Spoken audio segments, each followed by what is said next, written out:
Krishna, Krishna Krishna, Hare Hare Rama, Rama, Rama Rama, Hare Hare, Hare Krishna,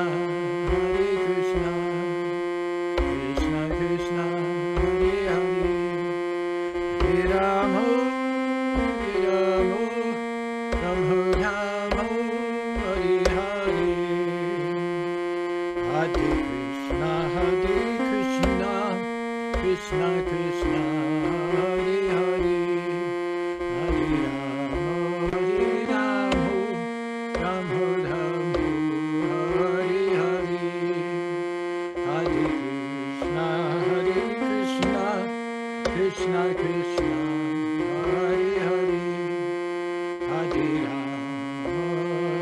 Rama, Rama Rama, Hare Hare, Hare Krishna, Krishna Krishna, Hare Hare, Hare Rama, Rama Rama, Hare Hare, Hare Krishna, Krishna Krishna, Hare Hare, Hare Rama, Rama Rama, Hare Hare, Hare Krishna, Krishna Krishna, Hare Hare, Hare Rama, Rama Rama, Hare Hare, Hare Krishna, Krishna Krishna, Hare Hare, Hare Rama, Rama Rama, Hare Hare.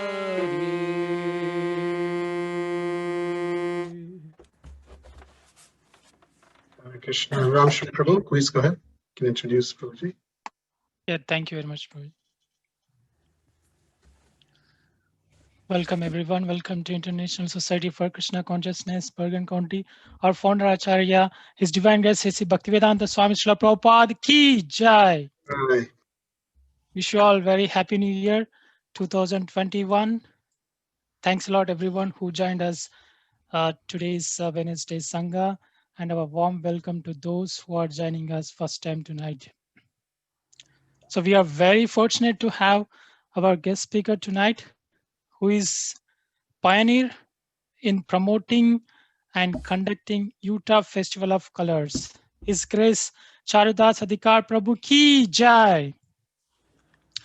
Prabhuji is the president and the founder with his wife Vaibhavi of the Utah Krishna Temple.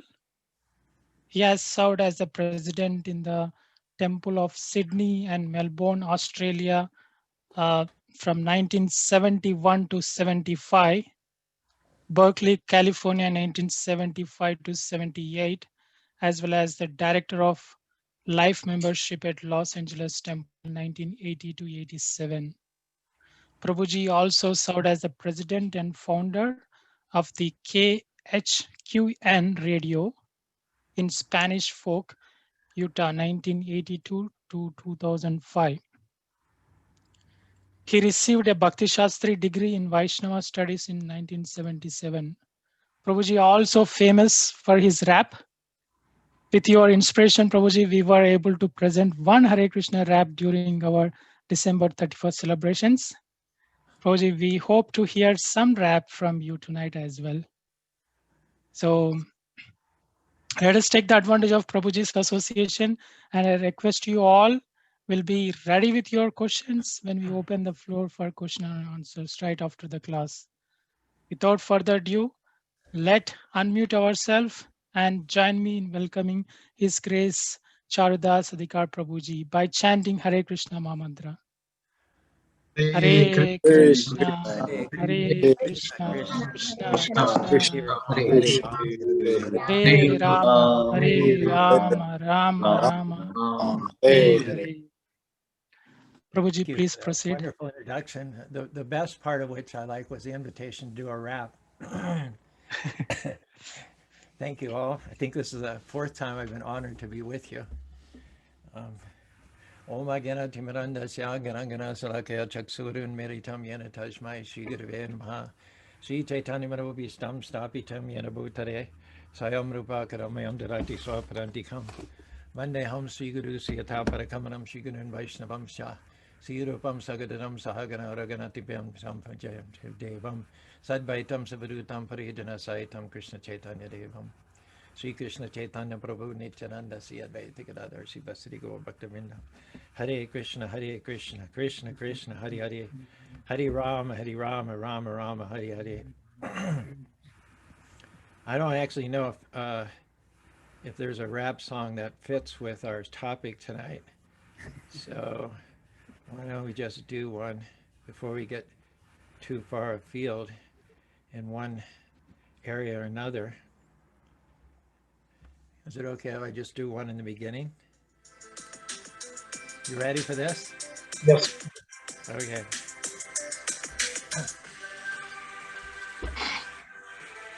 When I look in your eyes, I see a shining soul. When I look in your eyes, I see a spirit soul. Is the music too loud?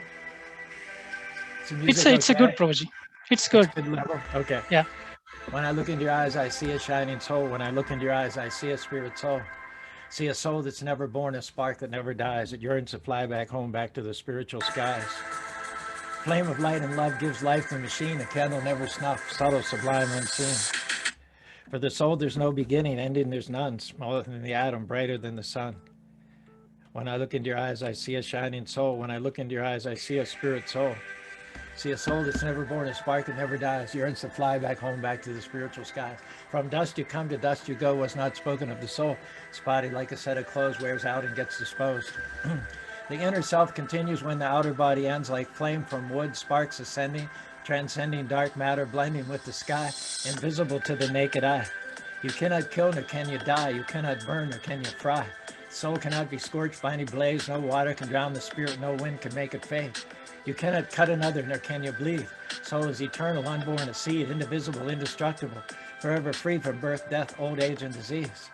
Yet howsoever turned or tossed, the soul can never itself exhaust. Seated in the heart, beating its drum, powering everyone, brighter than the sun, the soul's superior force lives on and runs its endless course in God's unlimited universe. As a cloud is seated on air, so spirit supports the flesh. Take away the living force, it's just chemicals lying there, a corpse naked and bare. Not a twitch or wiggle, not a subtle wink or giggle, can't tickle it or puzzle it with a riddle. Deaf, blind, mute, dumb, numb, can't reward it, can't ignore it, can't restore it. Deader than a doornail, stiffer than a board. Only thing to return it, burn it, bury it. Earth to earth, dust to dust, ash to ashes. Infirm body versus immortal soul. Learn the difference, conquer ignorance, make a spiritual choice. Sing out, give voice, rejoice, make some noise for the spiritual force. Hare Krishna, Krishna Krishna, Hare Hare. Hare Rama, Rama Rama, Hare Hare. Haribo. Well done, Prabhuji. Super start. Thank you. When you invite me to do a rap, I just have to do it right away. I'm sorry. I can't control myself. Thank you very much for accepting our request. Yeah. Prabhu, maybe we should email Prabhuji our rap that we did on New Year's Eve, that file. Sure, record. I do. You I all will do did that. it combinedly as a group? No, it was Yes. a couple of them, yeah. Ramsharan Prabhu and a couple others. Wow, I'd love to hear it. I really would.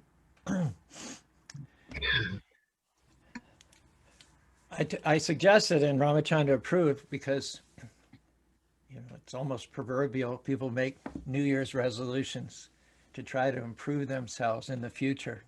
And that desire to improve is something we can't ignore. We can't tamp down. We can't walk away from it because God put it in our hearts. Krishna created us not to get stuck, stagnate, and sour. And we've all seen devotees that some or other got a little lax with their rounds or a little lax with their spiritual practice or became a little contemptuous of devotee association. And we've seen this sitting. If you're not moving forward, the alternative is to sit, soak, and then sour. God, or Krishna, created us to be constantly moving ahead, rising to new levels, taking new ground. And throughout our lives, Krishna is going to reveal to us areas in which we need to improve. He'll speak to us from within our hearts. He'll speak to us through scripture. He'll speak to us in the voice of people that love us. Krishna intimately knows the things that are holding us back. He intimately knows our weakness, our faults, our inner secrets. And when he brings these matters to our attention one way or another, we have to be willing to take the necessary measures. If we're not willing to get out of our comfort zone, then we're going to be stuck in a rut in our marriage, in our finances, our careers, and in our walk with God.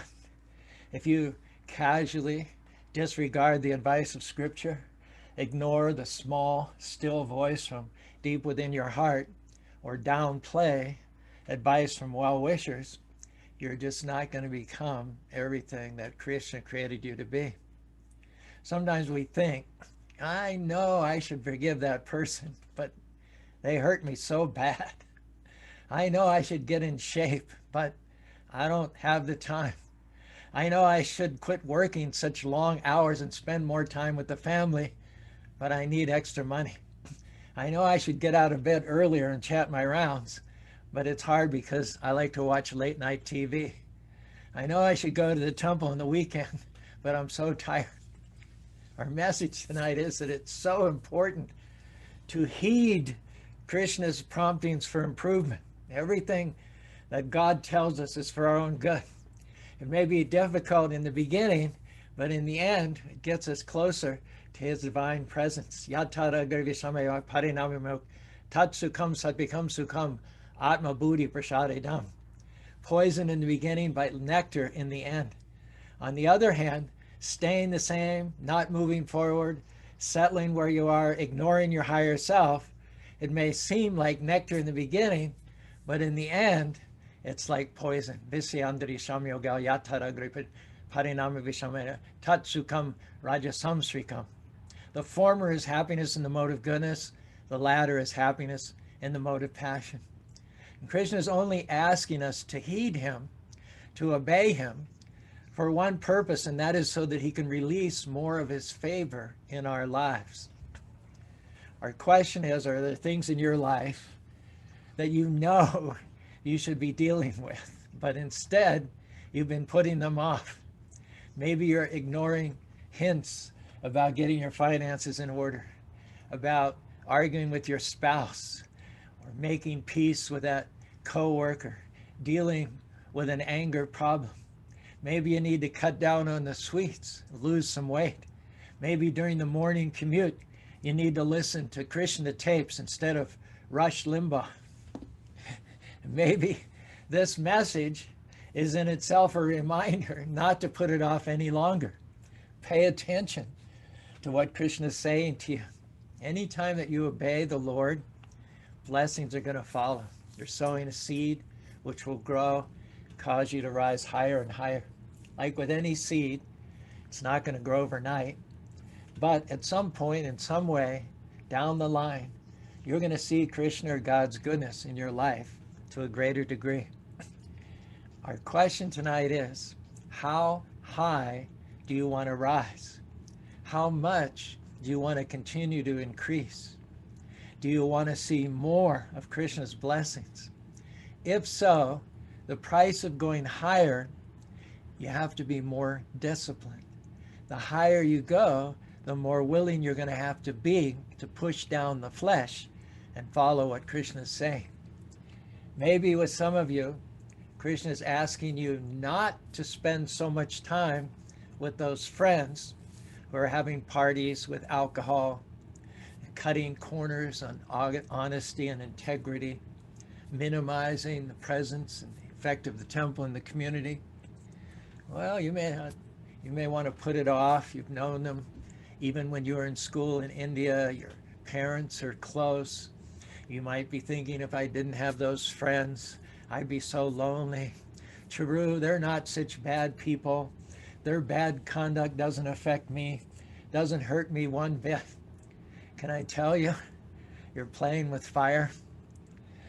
Our president, he's moved on now, but he acquired a car. He bought a car at a good price from a fellow that comes to the temple off and on. He was so obliged to the fellow for giving a good price on his car that when the fellow came back a month later and asked to borrow the car for a day, the temple president, Rishabh, was only too happy to give him the car. So he took the car, he went out, he brought it back sometime later. A few days later, Rishabh was pulled over on a routine traffic stop, and for some reason the police decided to search the car. Well, Rishabh almost ended up going to jail because the fellow who'd borrowed the car left drugs underneath the front seat. And it was all Rishabh could do to talk himself out of that tight situation that his so-called friend had put him in. What we learn is that when Krishna asks us to do something, the sooner you do it, the better off we're going to be. We should develop a habit of reflexively, immediately following the instructions of the Lord. We put it off, delay, procrastinate at our own risk. We question the wisdom of the Lord, second guess him, minimize his loving advice at our own risk. You may not want to distance yourself from those friends.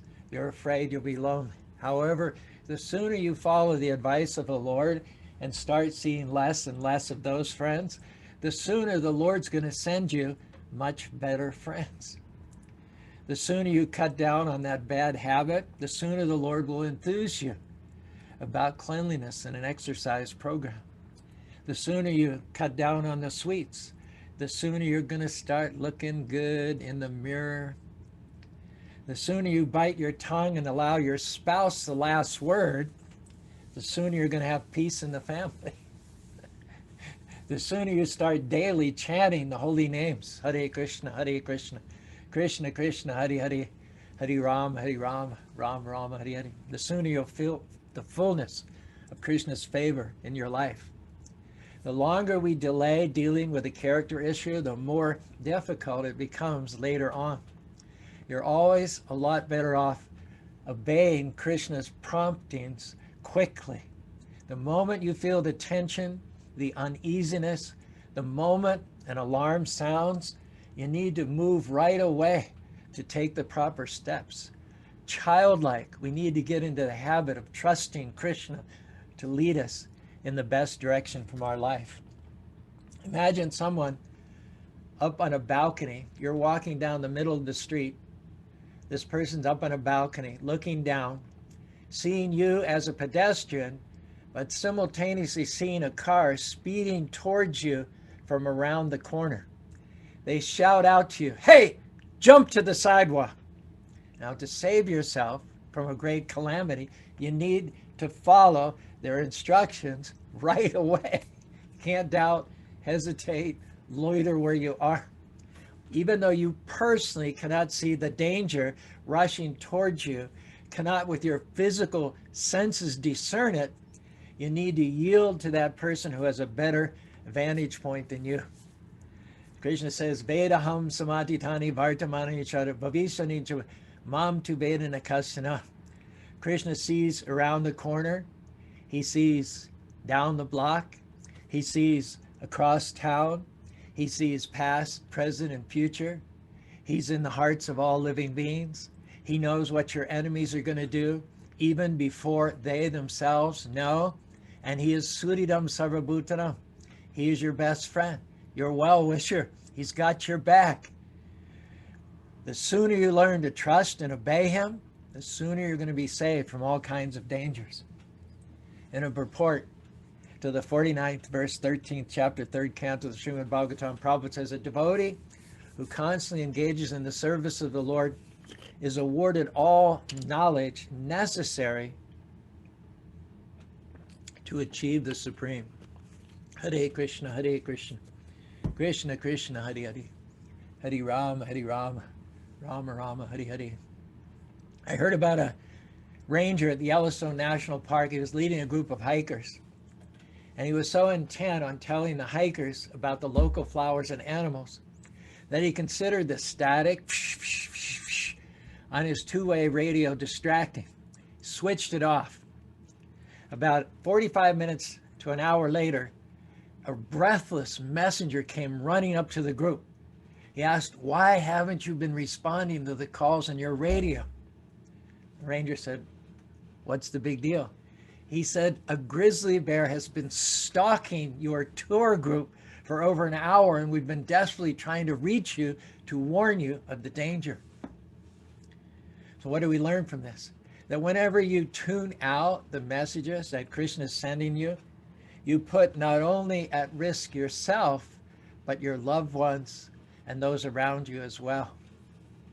Have you ever heard anybody say with tears in their eyes, "I knew I should have kept strife out of my family. I knew I should have spent more time with my kids. I knew I shouldn't have been so hard to get along with. I knew I shouldn't have been so quick to anger. I knew I should have started chanting years ago." And isn't it amazing how you can know the right thing to do and yet still ignore it? Our encouragement is, don't let that be you. Be obedient now so that we won't have regrets later. Krishna might, for instance, be cautioning you about your words, asking you not to say so many hurtful, sarcastic, judgmental, or critical things. Maybe you've developed a bad habit and you know that deep down inside it's hurting your relationships. Well, don't wait for the sirens to go off before you do something. In most cases, Krishna is not going to hit you in the middle of the forehead with a 2x4 and say, "Hey, you're ruining your marriage. You're going to end up hurt and lonely." Krishna's advice is much more likely to come more like a whisper, a cool, calm voice from a place of peace and stillness inside of your heart. Krishna has equipped us to handle difficult things. He's already planted within his parts and parcels the seeds of discipline and self-control. We just have to water these seeds with his holy names and make them grow. Hare Krishna, Krishna Krishna, Hare Hare, Hare Ram, Ram Rama, Hare Hare. I heard a story about a young man. His name was Danny Simpson. He was short on cash.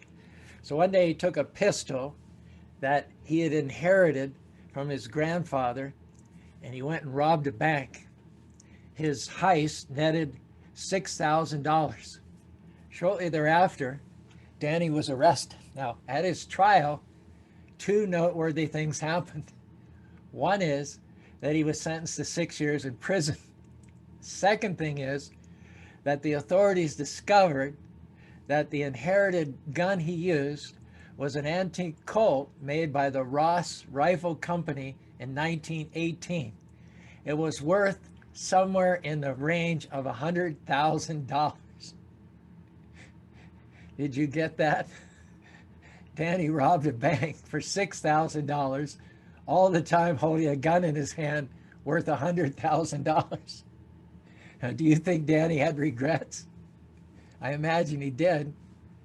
And I wouldn't be surprised if he had to do it all over again, that he'd take a lot better look at the family heirloom that was already his by right.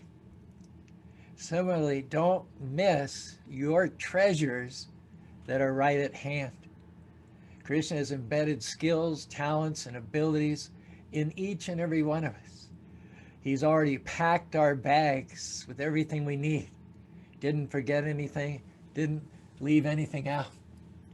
Now, we all know people who, instead of paying the price to go to the next level, instead of looking in their own suitcase, so to speak, spend all their time and energy being jealous of people who are more fulfilled, more prosperous than them. Rather than being happy for those people and rejoicing, all the jealous person can do is run them down and find fault. Interestingly, that person could have enjoyed the same success and fulfillment but he or she was unwilling to pay the price, unwilling to make the same sort of sacrifices that had been made by the people of whom they were jealous. Now, if we're going to be the men and women that we were created to be, we need to stay open, respectful, be inspired, and challenged by those who are further along than us. I think it was Wordsworth who said, "The lives of great men all remind us we can make our lives sublime, and departing leave behind us footprints in the sands of time, footprints that perhaps another, sailing over life's solemn main, a forlorn and shipwrecked brother, seeing shall take heart again." So we have an obligation to improve, not only for ourselves, but for our family, for future generations. There are hidden treasures lying underneath our complacency, underneath our laziness, underneath our envy. Now, in this age, especially, we all know that you can get away with a lot in life. You can treat people insultingly, disrespectfully. You can be sloppy in your business affairs and in management and live comfortably. You might even get to be president of the United States. But what we're talking about is not just getting along, but rising higher. What we're talking about is being the best that you can be.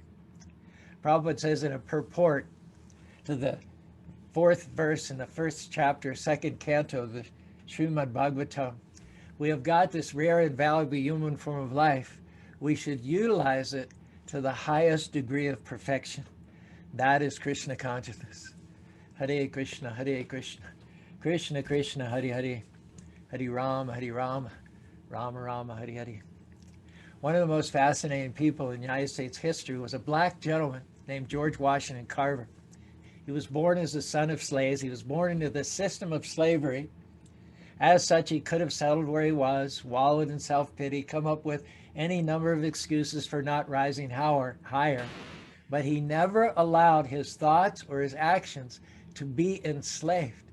He always had a deep belief that God had a special mission in store for him. He eventually became a chemist who specialized in agricultural products, and his work helped the South move from dependence on the monocrop of cotton to include diversified products like sweet potatoes and peanuts. He called his laboratory God's little workshop, and in there he often carried on conversations with the Almighty. So one story goes that George Washington Carver was working his little workshop one day, and he said to God, "Lord, tell me the purpose of the universe." God replied, "That's too big a question for your little mind. Reduce the scope of the question." Carver then said, "All right, God, tell me the purpose of mankind." God said, "That's too big a question for the scope of your mind. Reduce the level of your question." And then Mr. Carver said, "Okay, God, tell me about the peanut." God said, "Right on. Now you're talking." George Washington Carver gave his talent to discovery more than 100 uses and products for the peanut. His discoveries helped to reshape and re-energize the weakened economy of the southern states and helped millions and millions of people. Everyone benefited from his God-centered attitude about life and his willingness to allow God to speak to him, to mold his thoughts from a spiritual perspective. One of the most important principles that you can ever learn is this: follow the peace. Listen to your conscience. Deal with the issues that Krishna brings to light. Don't put them off. The longer you put them off, the more difficult it's going to be. Many people wonder why they're not happy, why they're not blessed, why they can't sleep well at night. Now, often it's because their conscience is not clear. We cannot push down our higher selves and expect to enjoy Krishna's best in our life and the lives of our families. And when we refuse to accept his higher calling on our lives, what we do is we step outside of Krishna's circle of protection and favor. When we live with a guilty conscience, we don't feel good about ourselves, and often we take it out on other people. We live weak, defeated, mediocre, judgmental, critical lives. And that's because of the poison that we've allowed on the inside. Now, if we do choose to change, Krishna promises he'll help you. Tesham evanu kampartam aham agana nisyami atrabhabasho gana deepana bhashvata. I am seated in everyone's heart, and I am willing to destroy with the shining torchlight of knowledge the darkness of ignorance. Krishna is saying he can put us back on the right path when we ask him. Here's a little rap verse from the Shiksha Stakam. Govinda, son of Nanda, though you're the one, second to none, my shining sun, I'm heartbroken in the ocean of birth and death. It's not worth the commotion. Pull me out of this cruel blender, surrendered as an atom in the sweet splendor of your tender lotus feet. Krishna guides each and every one of us in a unique, individual way. Just like birds fly high and low in the sky according to their capacities, we're all at different levels. We shouldn't waste time comparing ourselves to others. When we compare ourselves to others, and we often tend to make excuses for our own lack of fulfillment, we tend to say, well, my friends are all doing this, everybody's going, what harm can it do if I go along to get along, blend in with them? At the same time, there's a little alarm going off inside. There's a little voice saying, you are better than your friends who are going off to that club or going to that movie. Don't take dirt willingly into your heart and your mind. You have to go and do what you feel good about in your own heart. Maybe your friends aren't at your level. Maybe they're not listening to God's advice. You may spend a few lonely nights, but remember, anything Krishna asks you to do is for your benefit, so that he can ultimately release more favor in your life. In a lecture, Prabhupada talks about the steps on the path of self-improvement. Quote, by yogic powers, one can control others, one can travel in an astral form anywhere within the universe. Come here. One can choose his own time and place of death and rebirth wherever he may desire. But, yoginamapi sarvesham, when one rises to the level of receiving dictation from the Lord, that is the highest perfectional stage of yoga. Tesha satata yuktaram bhajatam pritipur dadami buddhi yogam tam yenamam vivantita. To those who are undeviatingly engaged in my devotional service, Krishna says, I give them the understanding by which they can come to me. Anytime Krishna dictates something to us, no matter how hard it seems, he gives us simultaneously the grace to accomplish it. We just celebrated the disappearance, observed the disappearance of Srila Bhaktisiddhanta a couple of days ago. Srila Bhaktisiddhanta asked Prabhupada in 1926 to spread Krishna consciousness in the Western countries. Prabhupada had a business, he had a family, he had kids. He wasn't able to go to the West until 1965, 40 years later. By that time, he no longer had his youth. He no longer had very good health. He had no wealth. He had no connections in America. By what power did Prabhupada achieve success in his great mission? I'll tell you, he achieved success by grace. By divine grace, Prabhupada persevered against all odds. By divine grace, he established 108 temples. By divine grace, he initiated 4,500 disciples. By divine grace, he translated and published 80 huge books. By divine grace, he circled the earth 13 times. That's why we call him His Divine Grace, A.C. Bhaktisiddhanta Swami Prabhupada. We're all gathered together here between Utah and New Jersey this evening by the divine grace of Krishna.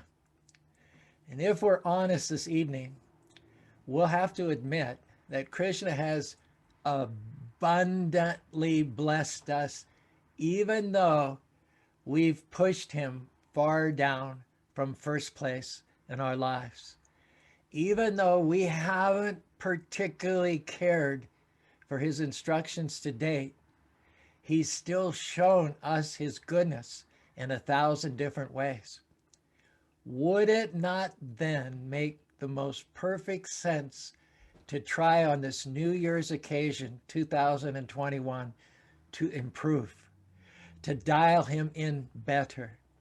Would it not make the most perfect sense to hunger to hear his promptings above the chatter, to thirst for his voice as a man in the desert would thirst for healing waters? Would it not make perfect sense to call out day and night for his divine grace fully in our lives? Hare Krishna, Hare Krishna, Krishna Krishna, Hare Hare, Hare Rama, Hare Rama, Rama Rama, Hare Hare. Krishna's guidance is always there. Never takes a coffee break, never has a lapse of attention, never stops wanting to bless us. But we have to do our part and take the first step. We have to be willing to declare, yes, Krishna, this is for me. Yes, I want supernatural strength. Yes, I want to overcome all obstacles. Yes, I want to defeat all enemies. Yes, I want myself and my family to rise higher.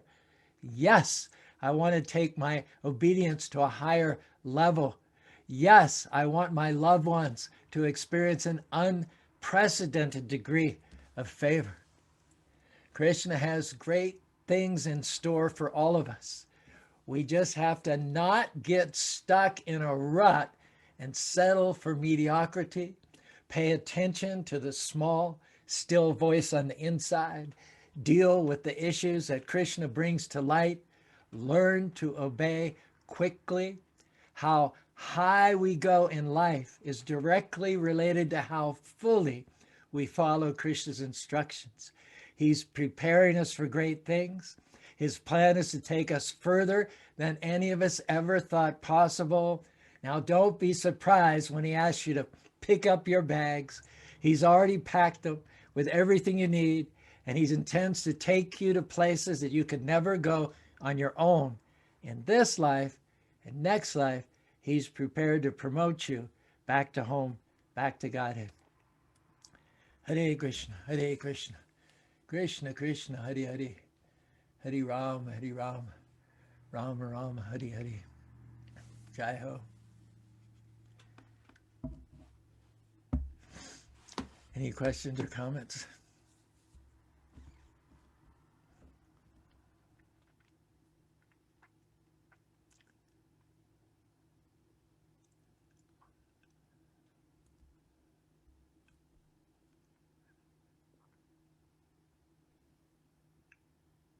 Hare Krishna, Prabhuji. Thank you for a wonderful talk. You can hear me, right? I can. Yeah, very, very inspiring, very uplifting.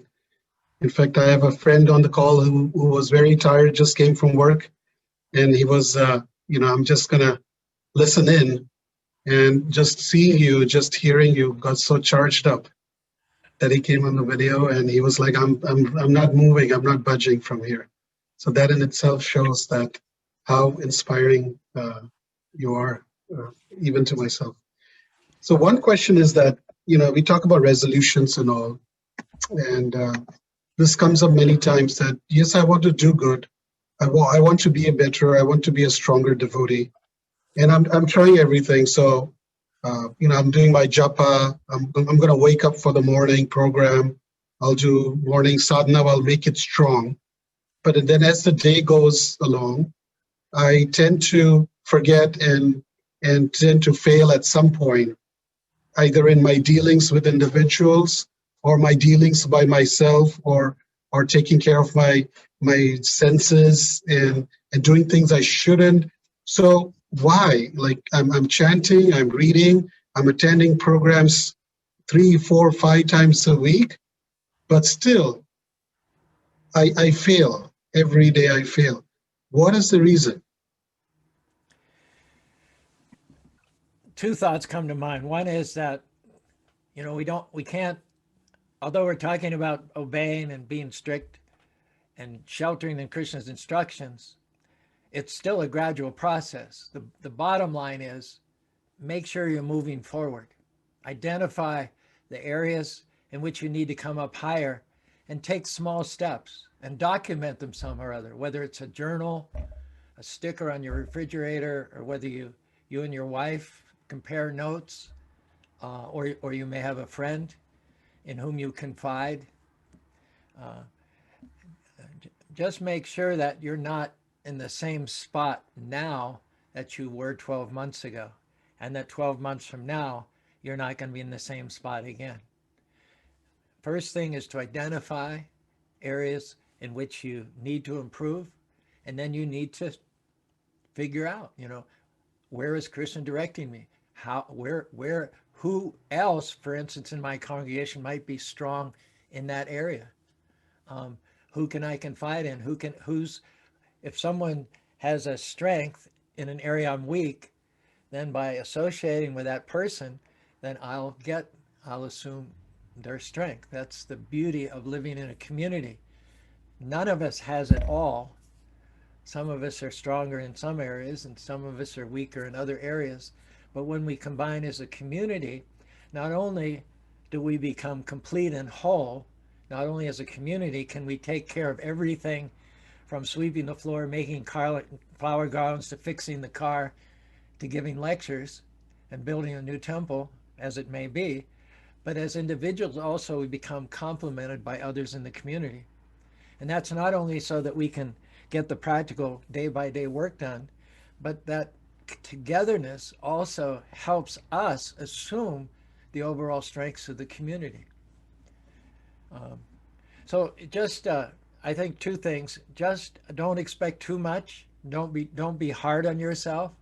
Only be hard on yourself if you haven't improved. If you look back on a period of time a year ago and you haven't improved, then you can be hard on yourself.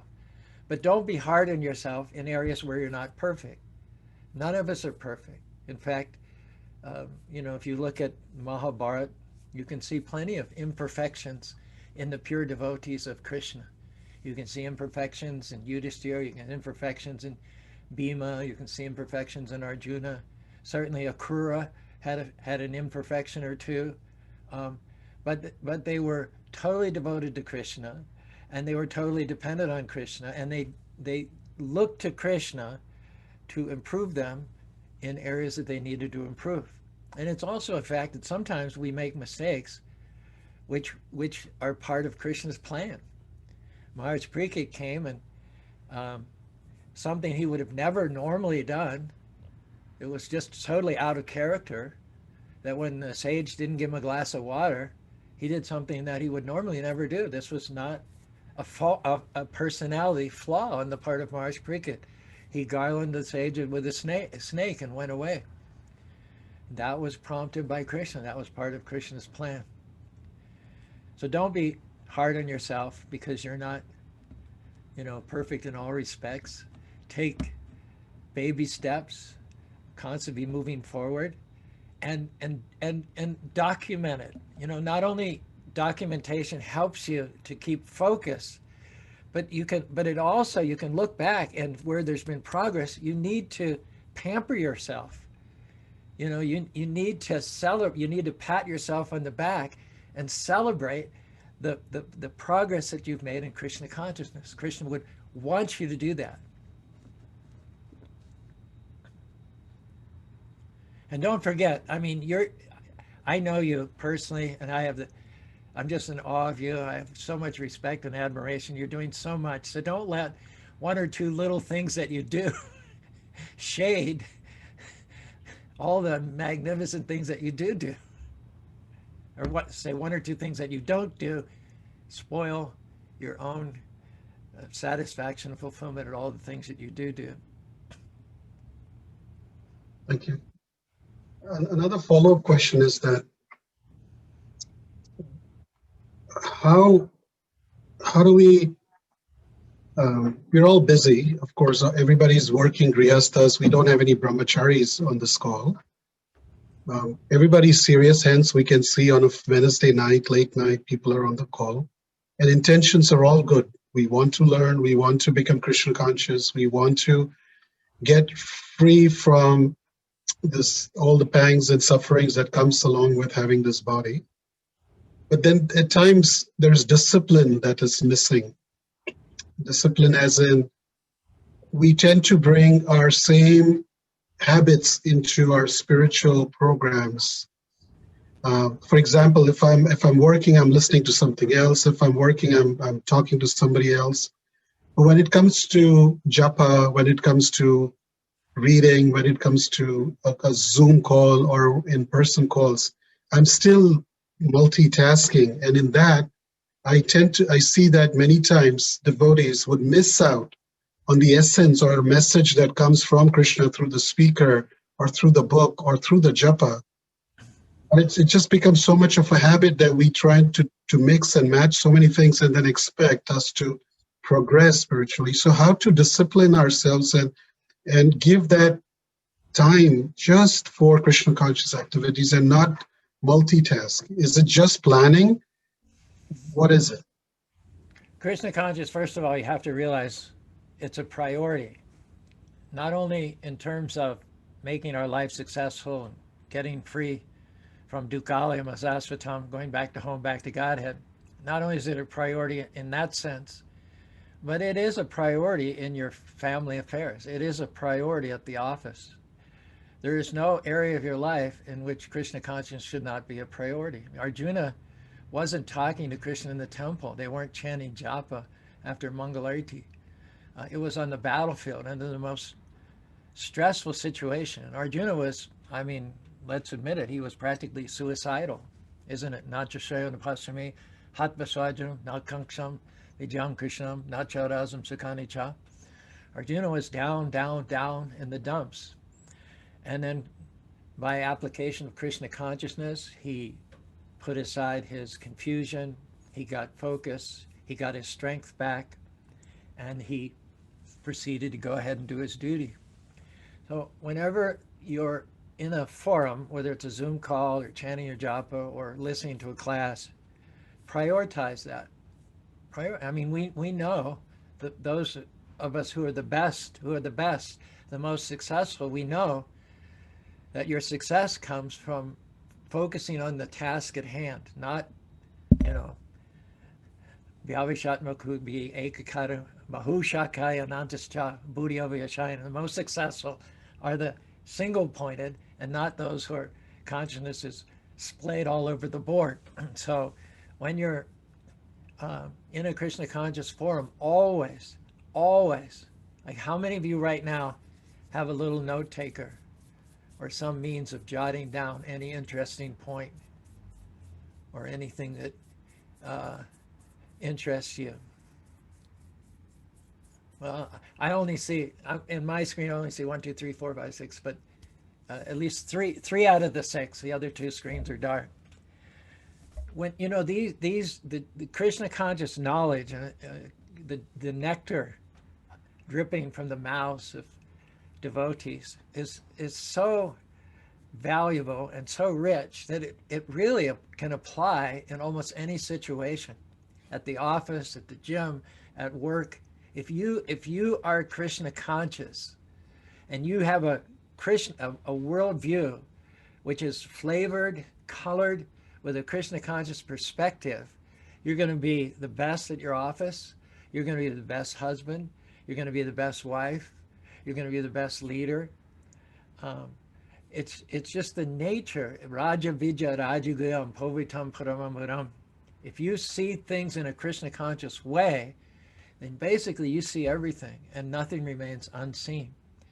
But you're not going to be able to internalize Krishna consciousness unless you document, unless you write it down, make notes, go over those notes, and understand that each and every one of us is a preacher. Each and every one of us, there'll be people who will look to us at the office and the family for advice, for guidance. And if you have Krishna conscious verses, Krishna conscious stories, Krishna conscious examples on the tip of your tongue, you can benefit the lives of so many other people. And don't forget that whenever you hear something that you think is interesting, repeatable, or worthwhile, the main reason that you want to repeat that, you want to find the context, the relationship, the situation to repeat that, is it so that will become more a part of you as well. You know, one of the main motives behind communicating preaching is it so that the preacher will make advancement. So, you know, when I first joined the movement, I had the chance to listen to, you know, a lot of Prabhupada's lectures. I never sat through a lecture of Prabhupada that didn't have a pad and pencil. And then I would take all those notes and then I would type them out, and then I would index them according to subject matter. And we can get all that stuff already pre-packaged, pre-indexed, but there's nothing like doing it yourself. There's nothing like doing it yourself. And then I have index cards and go over verses. You know, I find, you know, just as an example, I don't run anymore, but I used to go out mid-morning on Saturdays with a group of like 30 runners here in Spanish Fork. And we were all doing marathons and 5 and 10Ks, and they were all LDS. A few of them were something else, but they were all LDS. But, you know, it would just be, you know, we'd go out for like a 15, 20-mile run, and just one after another would come up to me and ask, what do you think about this? What do you think about that? What do you think about this? What do you think about that? You know, they just knew that I had some of the answers they were searching for, and in a complete non-sectarian sense, they wanted to take advantage of the perspective that I had. So, you know, and I see so many devotees, you know, they hear the philosophy, they get all the basics down, and then they lose interest. I don't want to hear it. I know it. Or even from India, you know, how many times have you heard, yes, I know Bhagavad Gita. Yes, I know Bhagavad Gita. You know, yeah, I know Bhagavad Gita. Well, I don't know Bhagavad Gita. I've been studying it for 50 years. So I don't know how you know Bhagavad Gita without never having read it. But anyway, so that's the attitude we have to guard against. That's what we mean by when we say it's stuck, soak, and sour. Always be learning new things. And if you just sit in here, you know, I don't know, unless you have a better memory than I do, you're not really learning. You're hearing, but hearing means realizing. Prabhupada says hearing means realizing, it means internalizing. So you can take those notes and go over them 5 or 6 times, you know. The whole process of hearing and writing and referencing and repeating, very, very powerful.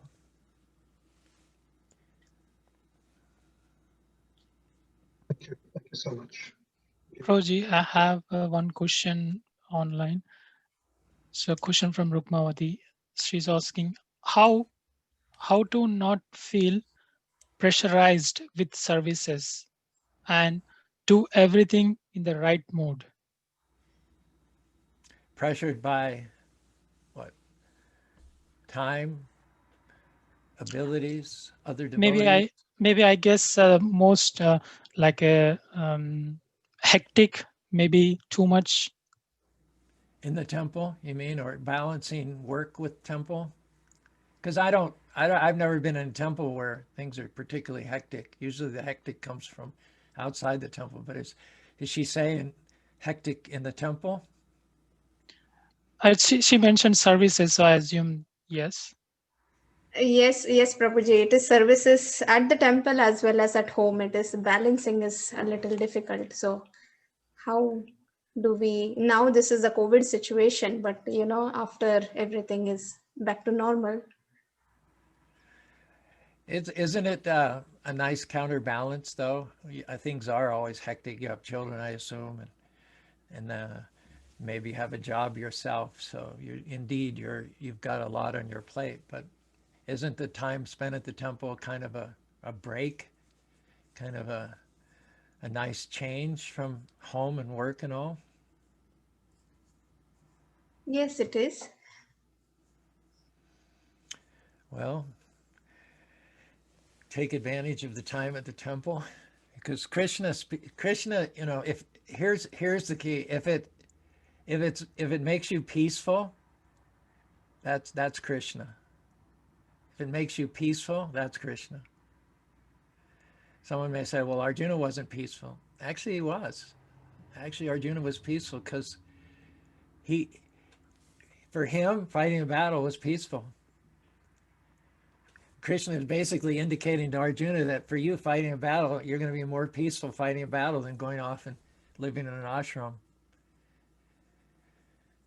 So if you're doing what Krishna created you to do and you're enjoying it, you're heeding his advice, you're making improvement, you can see each day as an adventure. Every day try to leave off a little bit more of attachments. Try to do more of the things that you feel that you're anointed to do.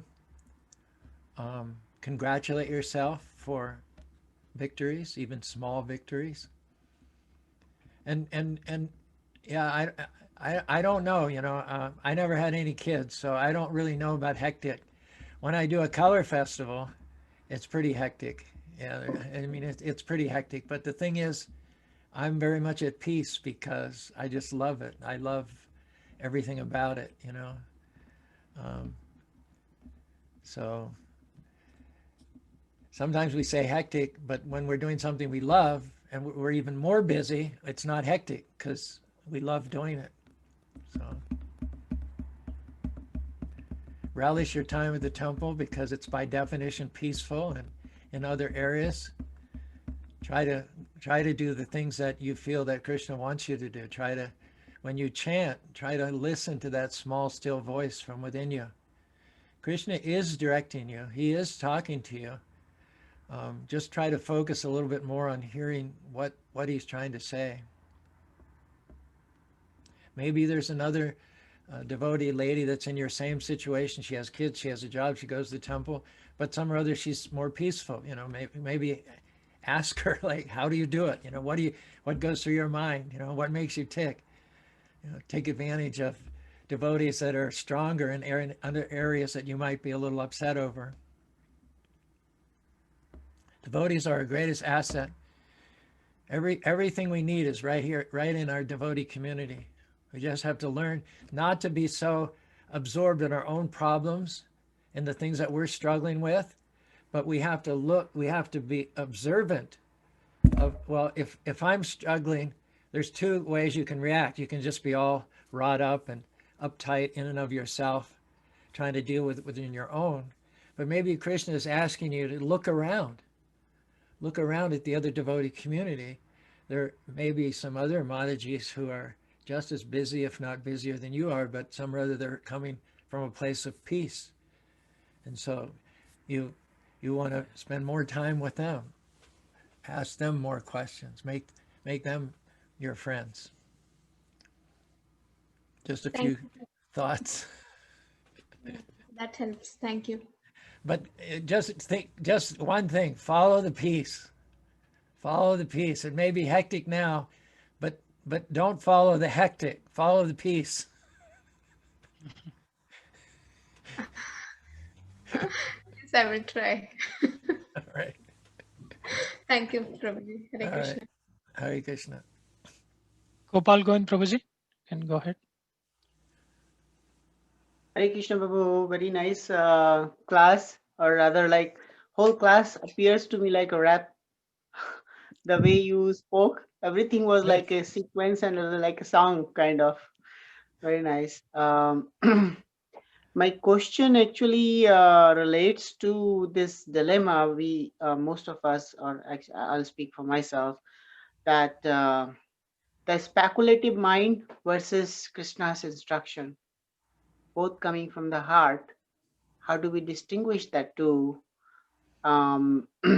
Is it my mind tricking me, or is it Krishna's instruction?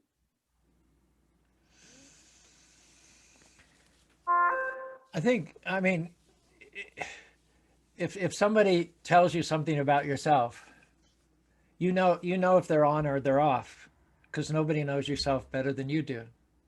You know if they're making a proper assessment, if they're not. They may give you an insight that you didn't even have. Sometimes people see us better than we see ourselves, particularly with regard to our strengths. There may be something you do effortlessly without even thinking about it, and someone comes up and says, boy, you're really good at that. So there's a case where they see you better than you do. Or you may have an anger problem and you may not be aware of it.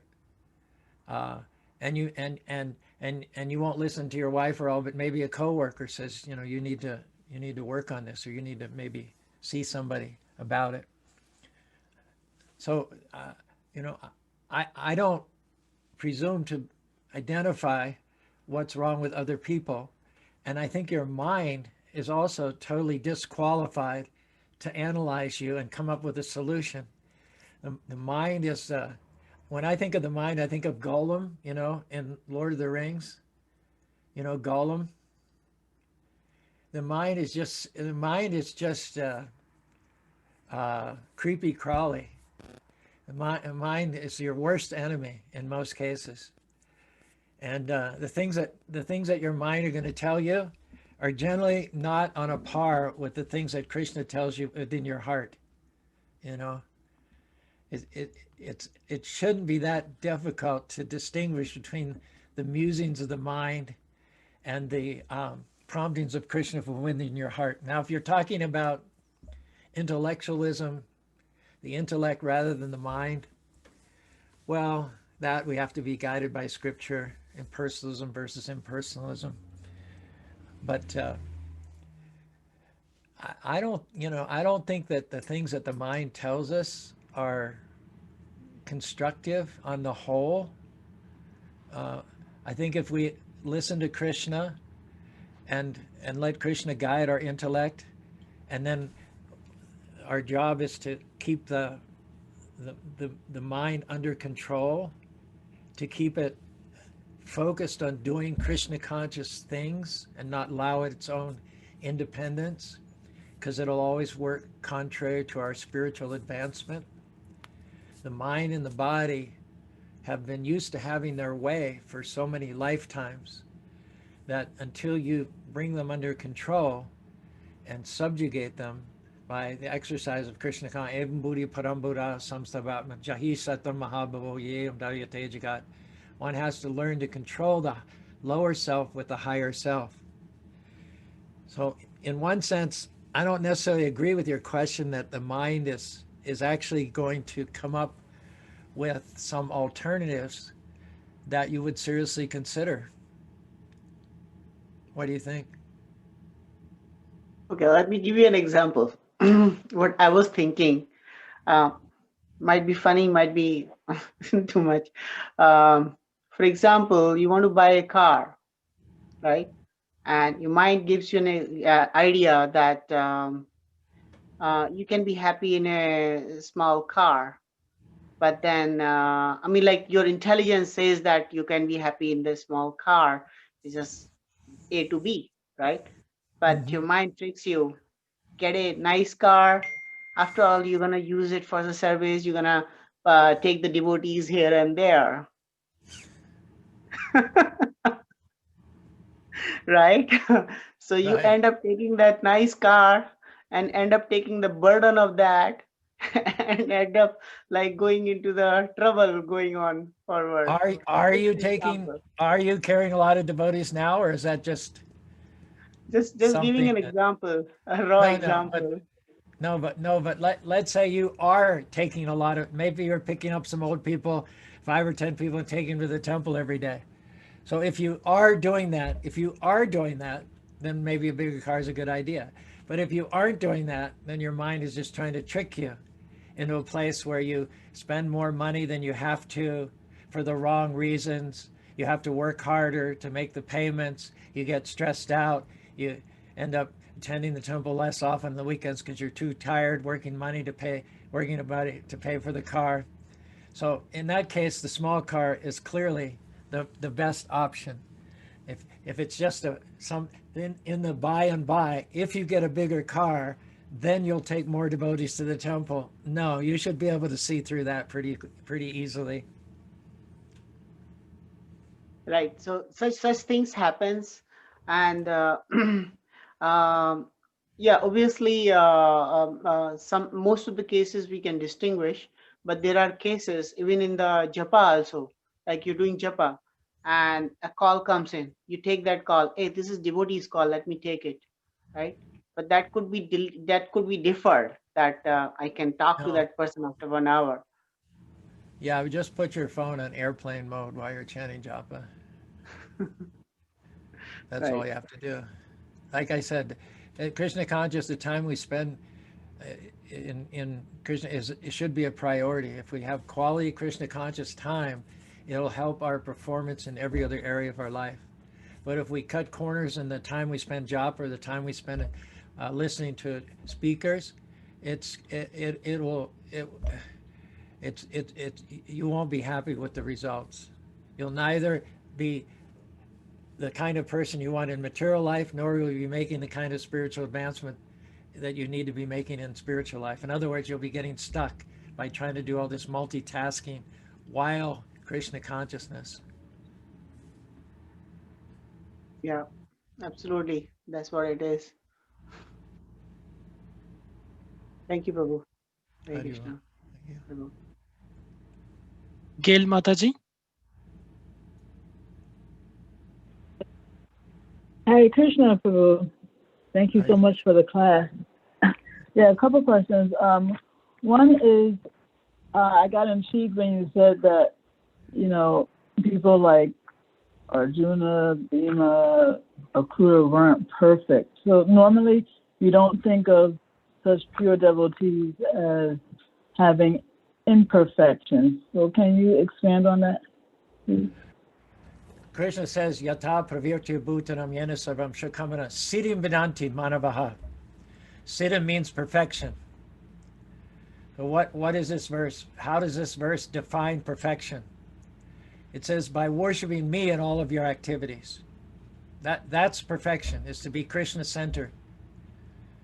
A warrior like Bhima, he got angry a lot. He got very angry. Sometimes he had to be talked down from his anger by the more cool-headed Yudhishthira. But both Yudhishthira and Bhima were 100% Krishna conscious. They had been born with different psychological temperaments, but what they had in common was they were both 100% devoted to Krishna. So if you're looking for one type of personality who is the perfect Krishna conscious devotee, you won't find it.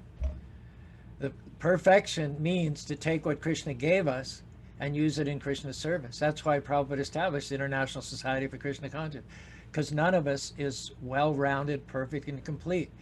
But as a society, you put it all together, and then you have perfection, because it's Krishna-centered. So that's our philosophy, not that you have to be a certain way or be a certain type of person. You just have to be devoted to Krishna. And if you have flaws and shortcomings, Krishna will guide you in such a way as to work on those. Bhima had a hot temper, so Krishna put him with Yudhishthira, and it worked really well. Sometimes Yudhishthira was a little too dispassionate, and he needed to be stirred up a bit. So Bhima did that for him. It worked because all they both wanted was to please Krishna. So perfection, you're saying, means to center all of your activities in Krishna's service, but that doesn't mean that even though you're doing that you don't have character flaws. Is that the idea? When I said perfect, I meant that when I said that they weren't perfect, I was just talking about the areas in which we can all definitely improve. The building of character, the evolution of the soul, I'm not sure that it ever stops. That's pretty much why we always say, Vande Gurosi Charanara Vindam. I offer my respectful obeisances to the lotus feet of my spiritual master, because I will never catch up to him. I will never surpass him. He will always be evolving, moving forward, deepening in Krishna consciousness on a more advanced level than I. So all I pray for really is not to drop back so far that I lose sight of him, that I stay close enough that the dust that he raises from his feet will still be suspended when I come through, and I get that on my feet, on my head. So everyone's different. Krishna himself allows for this.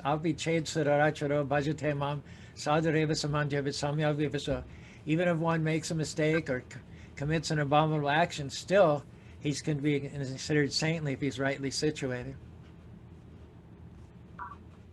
Mm-hmm. Okay.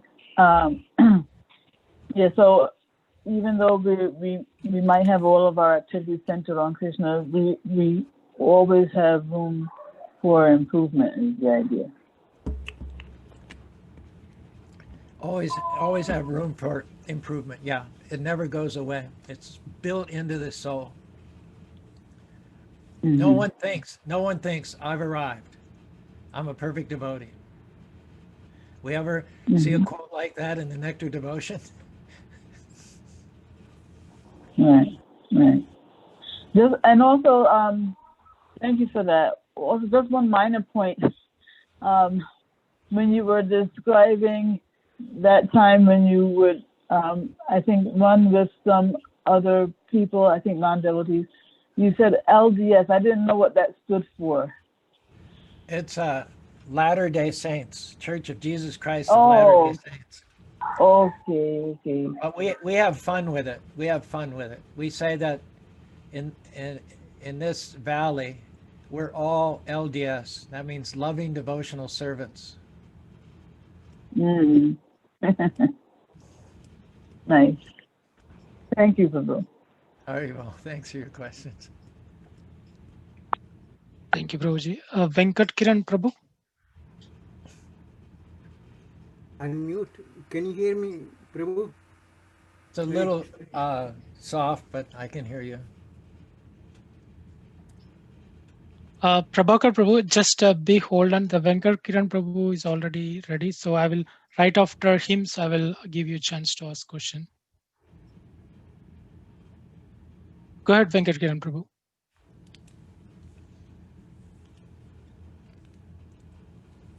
Prabhu, you are on mute. Please unmute. Venkat Kiran Prabhu.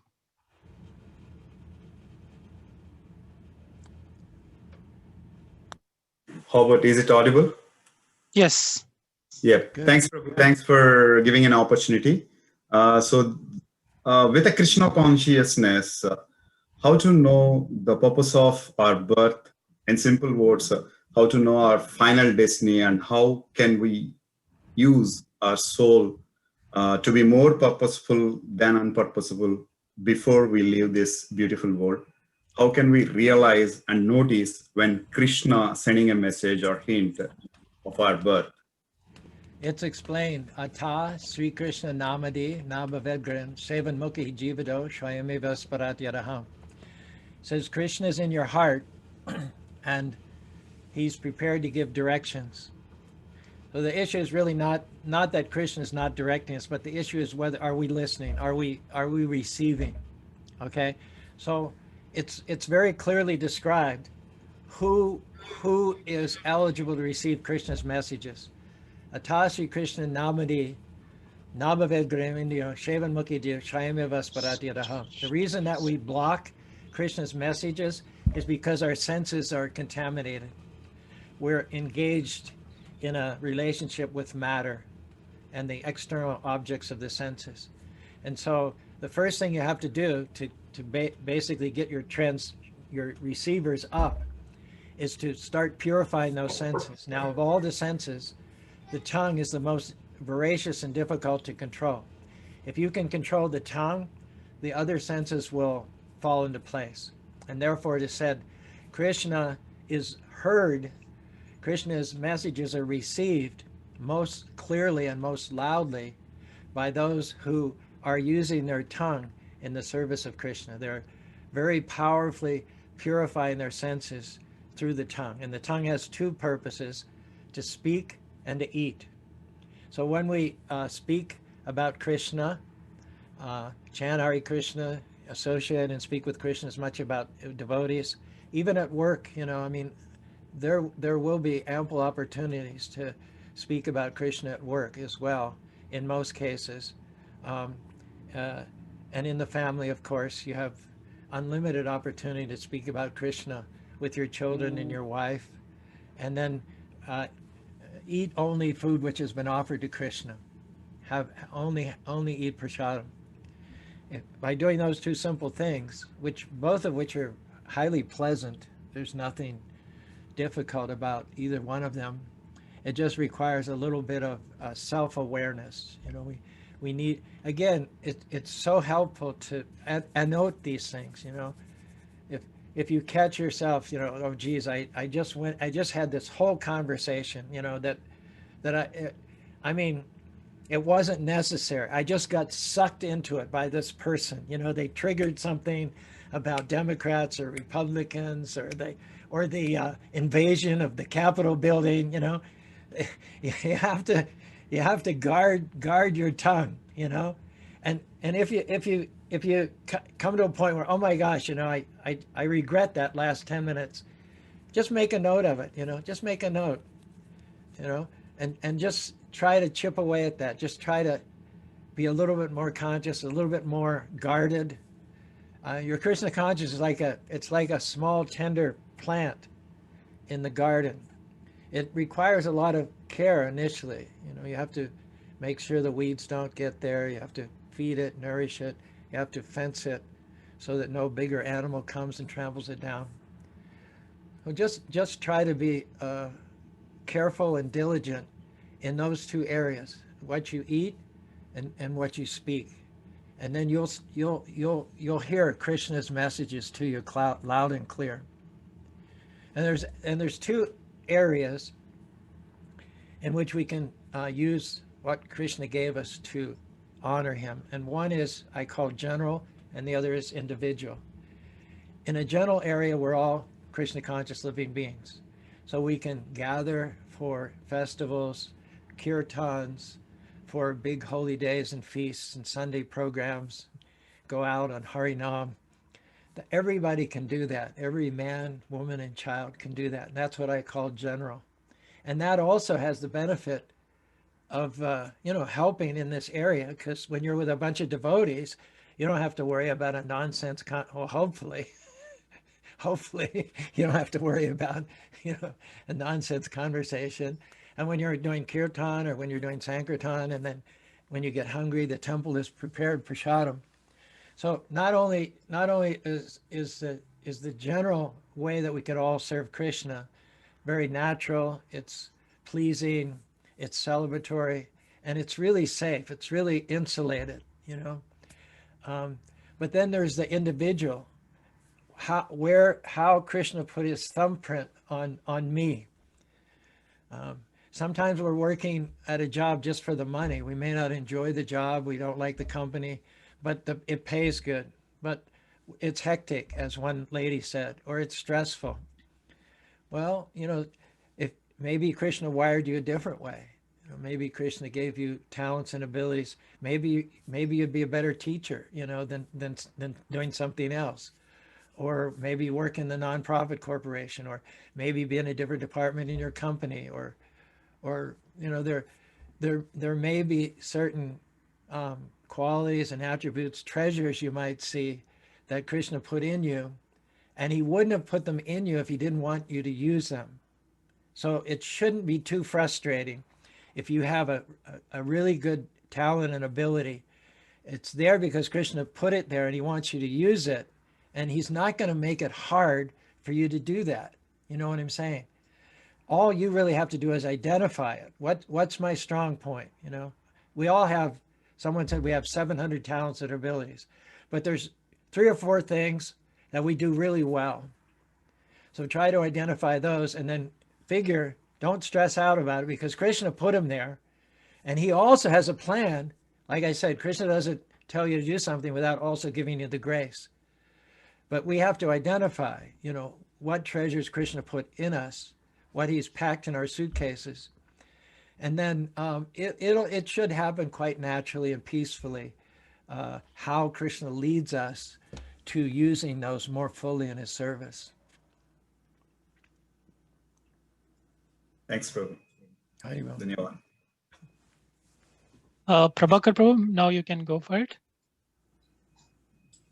I will be here, Prabhak- yes. Yeah, Hare Prabhu, you can Krishna. go ahead. Hare Krishna, can you hear me? Yes, can. Prabhu. Mhm. Okay. Um, my question, I don't know how to put it right, but I was lucky to have been associated with engineering work for nearly 60 years. I'm close to 80, short of 1 year. It was so easy for me to do the work. I can handle any work. That confidence. Working in nuclear power plants and steel plants in India for a few years, and building railroads here, building ships. There was nothing difficult for me.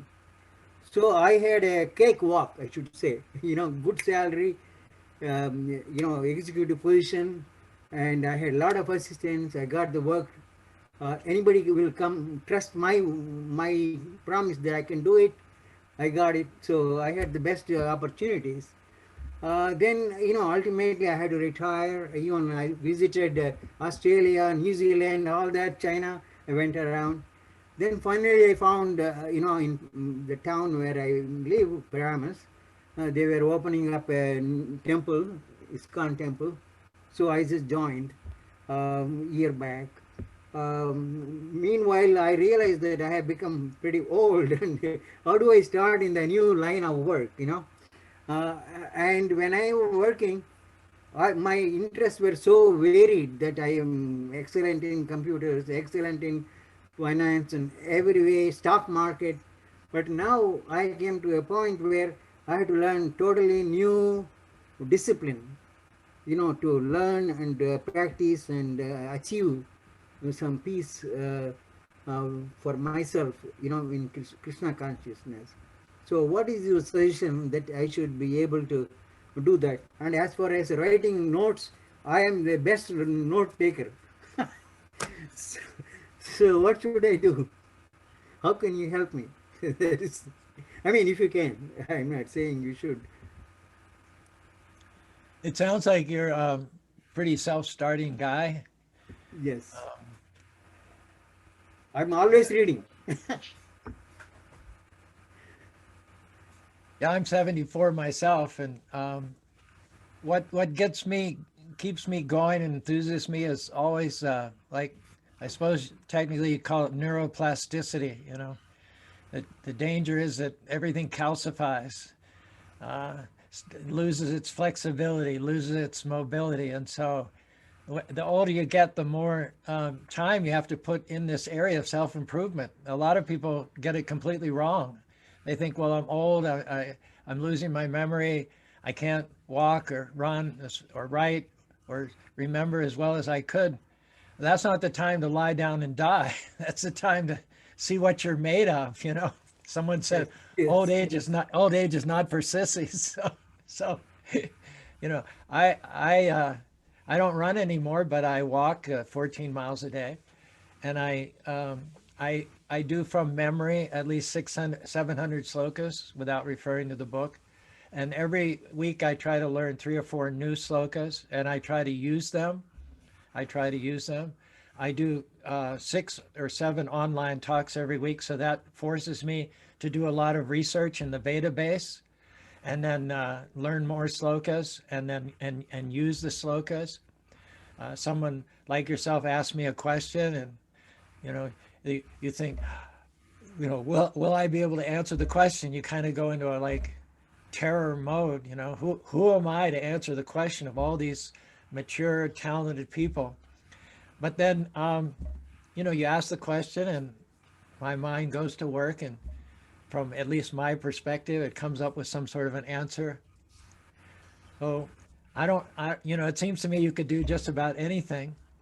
And it seems to me that in a general sense, You're I'm keeping confident. active. I'm confident. Yes. You have your confident, and so, you know, maybe the temple president could use you in a major way with a construction project or any number of things. If No, I want to honestly, be if you can't find any meaningful Krishna conscious work in New Jersey, why don't you come to Utah? Sure, I will. I'm ready to travel also because I don't have any restrictions. I have 3 children. They're all doctors. I have no concern at all for them. So I am happy to do whatever you can use me for. It is a question of assigning a task, and I am full time. I can work on it. I'll assign you a task right now. Okay. Um, big thing which is emerging. All our live events were canceled. We have this Yes. Holy Festival of Colors, which attracts 25,000 people over 2 days. And we had to cancel it this year. I'm not sure whether we're even going to be able to do it in the spring. But one thing I've learned is that when we go back to live events, there we go. Yeah, we have it tentatively scheduled for that date. But one thing I've learned is that now what COVID has taught us is that virtual events are going to be huge. They're going to be the biggest next thing. So when we go back to live events, I want to also sell tickets virtually, because a festival like this is world famous. And aside from the people that physically can come, there will be many hundreds, if not thousands of people elsewhere in the world that would like to attend this event virtually. Yes. So there's a whole issue of marketing, selling tickets, and then the production. You don't want to do something like this and mess it up. Right. You want to take small steps. You want to do some small events. You want to practice. You want to rehearse it, and then try to, pull off something like this. But if we could master the art of putting together live events with a virtual component, or even just virtual events, that is going to be a very huge thing moving forward. Will it be the first time? Yeah, we've never done it virtually before. I mean, Yeah, I think starting small will be better. That way you learn experience. Some practice. Yes. Yeah. Yes. Yeah, it is a very good, project to embark. Do you have the screen share function that you can award to me? Because when we're finished, I can play a little clip from one of the festivals. Yeah. Okay.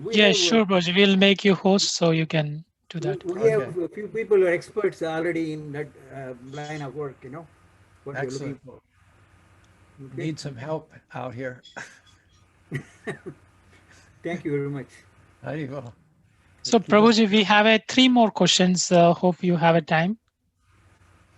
Well, it's 2 hours earlier here, so I don't have a problem with the time. Okay. Thank you very much, Prabhuji. Thanks. So kind of you. So, yeah, Ishan, could you unmute yourself and ask question to Prabhuji? Hi, Namaskar, Prabhuji. Hare Krishna. Thank you for the opportunity for asking the question. I wanted to ask in particular about, when you do bhakti, enough bhakti, then the doership disappears, that you're not the doer and God is. And there is a stream of, theory called a non-duality. So I was reading this book on Ramakrishna Paramahansa, and in that it says like his bhakti to Goddess Kali had attained a great place, like he was completely devoted to Goddess Kali. But then one point came, and I'm sorry if I'm recalling it incorrectly, but there was one saint that came to Ramakrishna Paramahansa, and he said something to the extent like to take him into the nirvikalpa samadhi, that is or the samadhi of complete oneness, where everything disappears, like where essentially all of this Maya, all of the matter disappears to nothing. Like there's really nothing in this world. And like Krishna termed it pretty appropriately that Maya, it's all illusion. Like this world doesn't really exist in the Which verse true was that? real form. Which verse was that? Sorry? You said Krishna expressed it well. Which verse was that he said that? Sorry, I'm not an expert in Gita, but that's what I recall from my learnings. He says, Maya tatami dam sarvam jagata vyaktamurtina matstani sarvanachaham teshu vastita. So this Maya, this material creation, is created by me. He says, I pervade and support it. It rests upon me, but nobody sees me because I enter into this Maya. So he doesn't seem to be discounting it or negating its existence.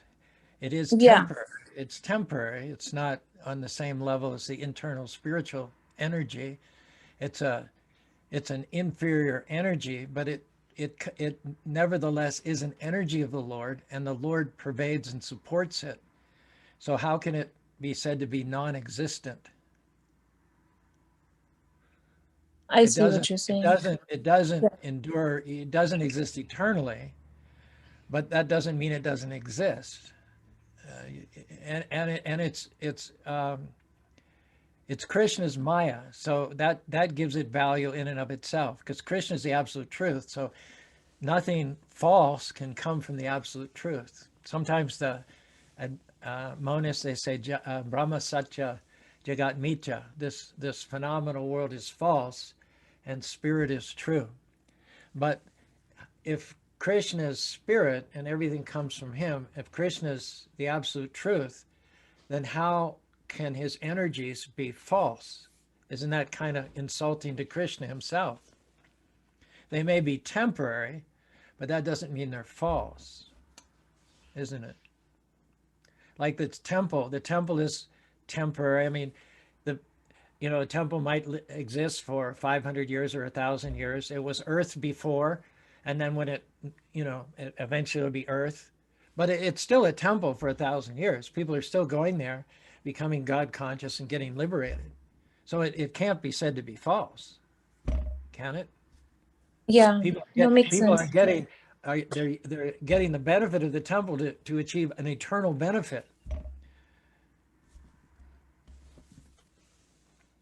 Yeah, makes sense. So does the difference between the Bhakt and the Bhagwan disappear at one point? No. Mamaya Vamsa Jive Loke Jiva Bhuta Sanatana. We're Jivas. You know that, right? You know that's our term. We're Jivas or Atmas. And then Krishna is the Paramatma. So Krishna says Jiva Bhuta Sanatana. The Jivas are my parts and parcels. They're emanations from me eternally. In other words, Krishna, our individuality is not just something illusory or temporary. The false identification with the body, when I say I'm male or female or I'm black or white, that's not describing me. That's describing my body. That's false. But the body itself is not false. The soul within the body is not false. Krishna created us as eternal individuals. Right now, that ego, that eternal ego, misidentifies with nationality, gender, race, and so on and so forth. That's why we chant Hare Krishna, because we're cleaning the dust off the heart and then properly identifying ourselves as eternal spirit souls. As it says, Nitya Siddha Krishna Prema. Nitya Siddha Krishna Prema. Sadhukat. We are eternally servants of Krishna. So we want to come to that point. We don't want to discard ego. We want to purify the ego so that we can then move forward in our real eternal identity as servants of Krishna. Does that make sense? Okay. Yeah, that makes sense. Thank you. Thanks. Prabhuji, so next question is, it was asked anonymously. So what do you suggest we say or do to encourage others or ourselves who are feeling unmotivated to engage in life, lethargic, or experiencing depression, especially with all that is happening recently? The greatest and most powerful antidepressant is to not to ibam jatu nasham notam neme nachaiva naviyasudi sarvam. Never was there a time when I did not exist, nor you, nor all these kings, nor in the future, so I think it ceased to be. Krishna asserts that in the very manner of our creation, he made us eternal, indestructible, immortal. We're made of the same Satchidananda that Krishna is made from. Nanam Chindanti Sastani. Nanam, just like I said in the rap song, the inner soul continues when the outer body ends, like flame from wood, sparks ascending, transcending dark matter, blending with the sky, invisible to the naked eye. You cannot kill, nor can you die. You cannot burn, nor can you fry. The soul cannot be scorched by any blaze. No water can drown it. No wind can make it fade. You cannot cut another. You cannot bleed. Soul is eternal, unborn, a seed, forever free from birth, death, old age, and disease. The whole key of being upbeat, excited, joyous, expectant is to the same degree that you can keep that in mind, to that same degree, you'll enjoy your life and you'll fulfill your mission. So it comes down to always remembering who we are as well as remembering whose we are. If you can learn that art, if that bubbles up to the surface whenever you're challenged or whenever there's, all these negative thoughts and impressions and moods are going to come. I mean, they're going to knock on the door to all of us. We all get down sometimes. There's a temptation. We're in the material world. There's nothing positive about being in this material world. It's birth, death, disease, and old age. So you can't be passive. You can't just let matter influence you, let your circumstances dictate whether you're high or low, up or down, happy or sad. You have to take matters into your own hand and every day cultivate recollection, remembrance of who we are. To the degree that you do that through chanting and associating with devotees and discussing the scripture, you will not only will you immunize yourself against negativity and depression, but you'll positively have a victorious attitude in your life. And that will be so rare in this day and age that people are going to key on you. They're going to key on your joy, your peace, your focus, and you're going to find that you're going to be able to help a lot of people out as well as yourself. But you can't default to matter. You can't be conditioned by circumstances. You have to practice your Krishna consciousness. Practice knowing that whatever problem is facing you, whatever challenge is in front of you, it's temporary. It has a beginning, it has a middle, it has an end. It should not spoil your joy, because Krishna, in the very beginning, gave you the greatest blessing. There's nothing that can happen to you. There's nothing that the temporary matter, there's nothing that Maya can throw at you that should cause you to lose your joy, as long as you remember that you are eternal. Either Krishna, your loving Father, will give you the intelligence to solve the problem, but the worst case scenario is you'll outlast it. The problem is temporary, you're eternal.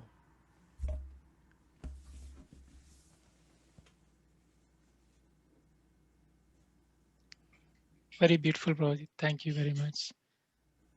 The next question is, how to help oneself to stay away from watching movies or TV? Could you please advise? It's not a problem for me. There isn't any movie, there isn't anything I would rather do than sit down and listen to Granga speak, listen to Chaitanya Charan, listen to Amarendra, listen to Radhanath Swami. It's Nava Nava Rasa. I've been in the movement 50 years, and since COVID started, I realized how little I know. I thought, well, I'm a learned devotee. None of us are. It's an ocean. It's an ocean of realizations, of insights, of experiences. And as we grow and as we mature, we ourselves see things one after another with totally different perspectives. It's the movies. It's like Puna Punas Charvita Charvan. It's the same old crap, over and over and over and over again. Krishna consciousness is new and fresh and exciting. That's my opinion. I would consider it like death to sit down and watch a Hollywood movie when, as an alternative, I could listen to one of these great realized speakers who are everywhere on Zoom and YouTube nowadays. That's an opportunity that I personally am not going to miss. When I'm not doing anything else, we have a big screen TV. I'll admit it, I'm guilty, but you'll find me sitting there on an evening watching one of the Chaitanya Charan, Amarendra, Gauranga, so many great speakers. At least give yourself a chance. Check out some of these people I'm talking about. There might be someone else that resonates with you. But if you haven't sat down and listened to some of this, try it out. It really is superior, far superior to the pap that we get from Bollywood and Hollywood. Don't cheapen yourself. Don't cheapen yourself in that way. The movies are made for people with a common denominator age of 12 years old, 12 to 16 years old. That's why they sell, because they cater to the lowest common denominator. I had my checkup at the doctor's office last week, and they give me these cognizant tests. There's about 6 or 8 cognizant tests. They show you 10 words, and then immediately you have to pick out those 10 words that you just saw, and then you do 5 or 6 tests, and the last test is it's deferred recollection. Then you have to identify those 10 words originally. So the doctor said I scored pretty well. He says I'm in like the 91st percentile for my age group. But he said he just tested a CEO, a man who was a president of a multinational company with 5,000 employees, and decisions to be made every day of the week. And he retired a year ago, and my score was 121. That put me in the 91st, 92nd percentile. His score was 80. And the doctor said, what are you doing in your retirement? He said, watching TV. After all, I'm retired. Well, looks like you retired your brain too. I mean, don't give up on life. Krishna's always got something exciting out there in front. But you have to keep touch with the Krishna devotees to keep the fire burning. Hollywood will just suck you dry and leave you with reduced intelligence, reduced enthusiasm, depression.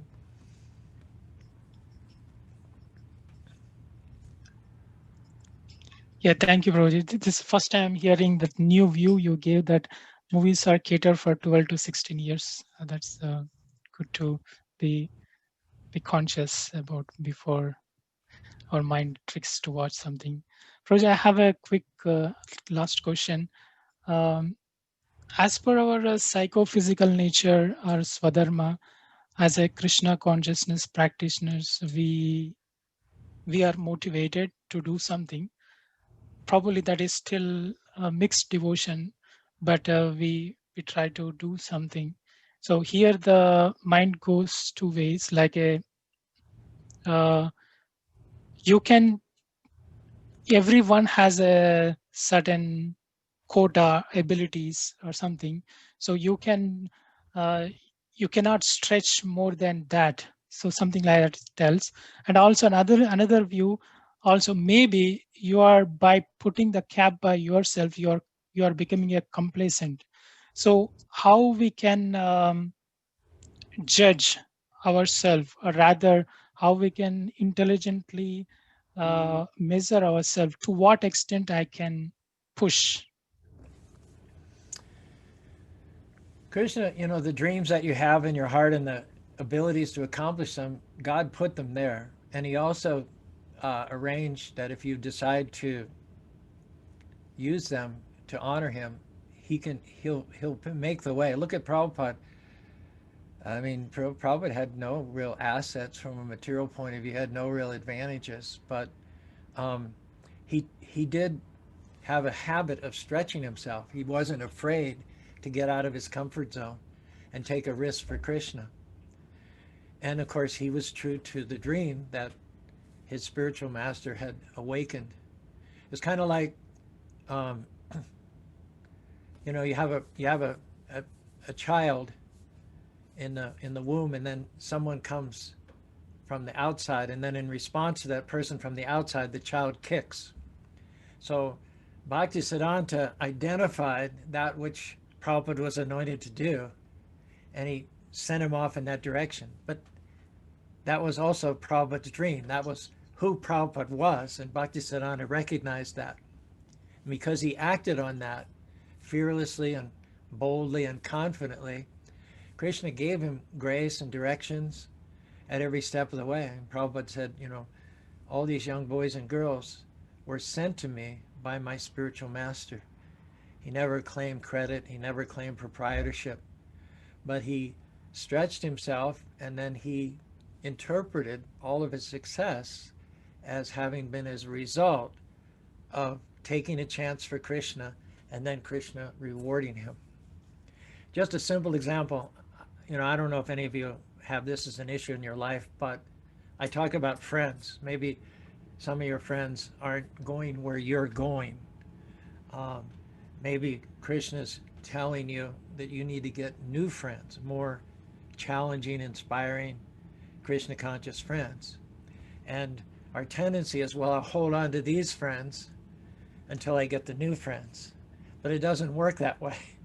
Krishna wants you to he wants you to stretch your faith and not get rid of them, not go and say, well, Caru said I can't hang out with you anymore. Please don't do that to me. But you need to distance yourself more and more from your friends, see them less and less often. And when you do that, when you act in faith, when you stretch yourself in faith to see less and less of those friends, then Krishna will send you the better friends. So sometimes we want to see the result and then we'll express our faith. But that's not how God's economy works. He wants you to express your faith first, and then he's going to surprise you, delight you, and gratify you with the results. And again, it doesn't have to be a big thing. You know, you don't have to go halfway across the world to start a mission. There are many small things in life that we can exercise our faith about.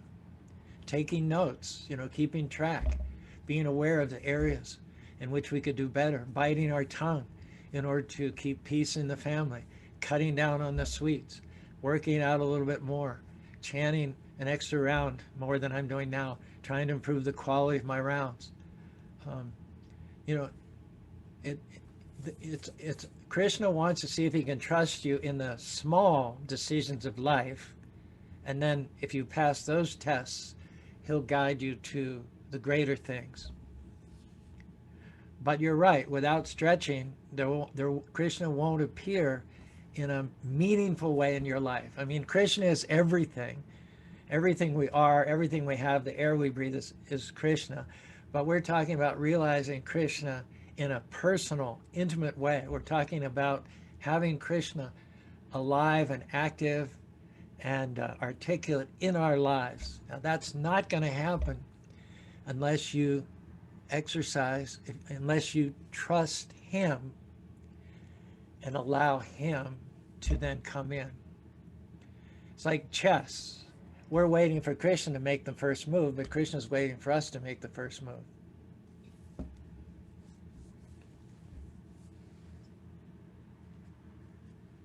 Yeah, that will be great, Prabhuji. Thank you very much. Anyone has any other last question before we wrap up for today? I might be able to show a little video clip also. Yes, Prabhuji, please, you are host now. You can share now. It says share screen. Okay, this could, Yeah. This could go badly. I can't guarantee, but I'll try. Okay. Let's see. Is this the one? Okay, I think this is it. Can you see this? Can you see this? What is good line? Can you see that? It is coming up, and Prabhuji, please make sure that hit the 2 radio buttons. Probably share computer sound, also optimum something. You'll get 2 things, so that we can also. Let me just start it. Let me just start it and see if you can hear it. It starts out. If you notice the instances. Can you hear that? We are hearing a little bit, but screen is not yet shared. Could you please retry again? Yeah, could you please retry again? Okay, I'm seeing it very well. Yeah. So I stop screen share and try and stop screen sharing, and when you start sharing, then you get 2 radio buttons. One is share computer sound, and another thing is optimum screen something. So please check those 2. Yeah. Both of them. Okay. All right. Yeah. All right. Can you see it now? Yes, now we can see. Yeah. Okay. All right. It's just 3 minutes. And it was done in 2011. And I have to apologize. You'll see a lot of trash on the ground. Since then, we've completely solved the trash problem. There isn't a single piece of, single bag of colors that's been on the ground since 2015. We have a crew of volunteers. And as the MC, I'm always asking people to pick up the trash. So if you see a lot of trash and that seems a little distasteful for you, we've solved that problem about 5 years ago. If you notice the instances under which people gather in large groups in coliseums and stadiums, it usually has to do with contention, competition, rivalry, partisanship. The Festival of Colors stands out from those events because there's none of that competition or rivalry or sectarianism. People are gathered together just about celebrating our own spirituality and the Creator from whom we come.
Present within His name.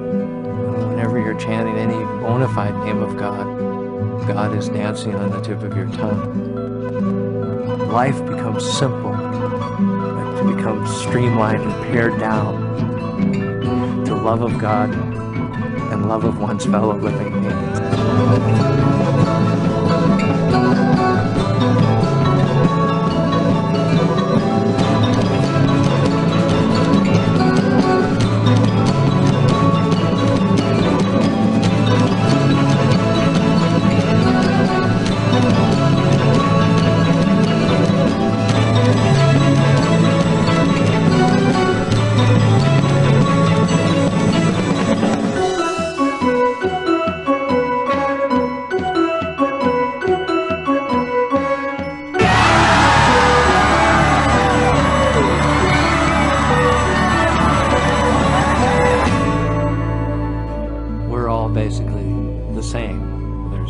unity and diversity. Underneath all that, there's a natural outpouring of love.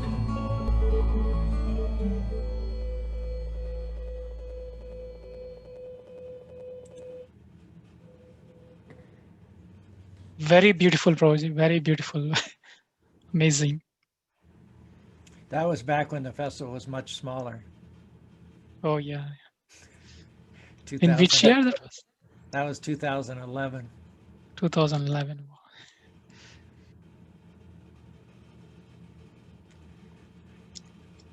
I think then it was a one-day festival. Since then it became a two-day festival. We'll definitely plan to make a trip there, a group yatra. When the time. If you're coming during the Color Festival, book early because every motel room in the whole valley is taken up on that day, on that weekend. We'll probably make. Otherwise, you can come anytime. Yeah, I'm thinking maybe when there's not a festival going on, so this we can get your association, because festival time you're extremely busy. So. I'd love to host you all and get your association. Visit all the Utah, what you call them, state parks. The Thomas Cook, he was a Englishman. He was famous for traveling the world. There was a international travel agency for many years called Cook's Tours, and they even had traveler's checks. You could buy American Express, you could buy Cook's.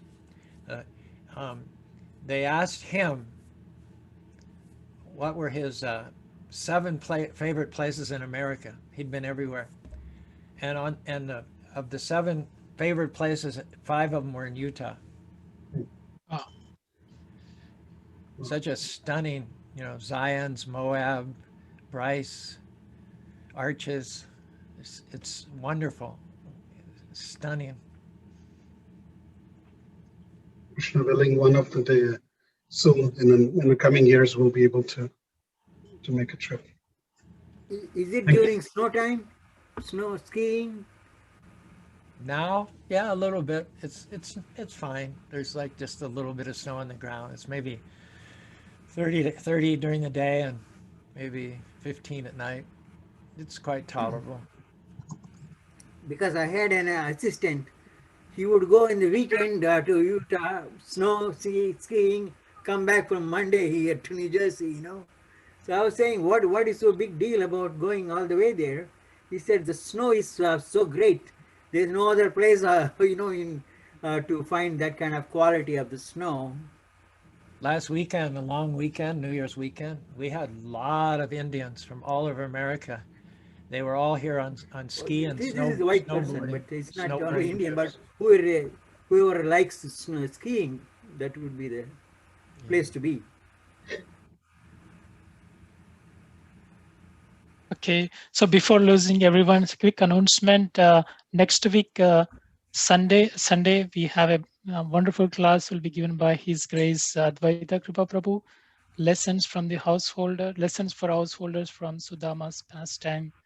And then next week, Wednesday, we have wonderful class given by His Grace Prashant Mukunda Das. It is my destiny or free will. It's wonderful topics. Please take the advantage of it.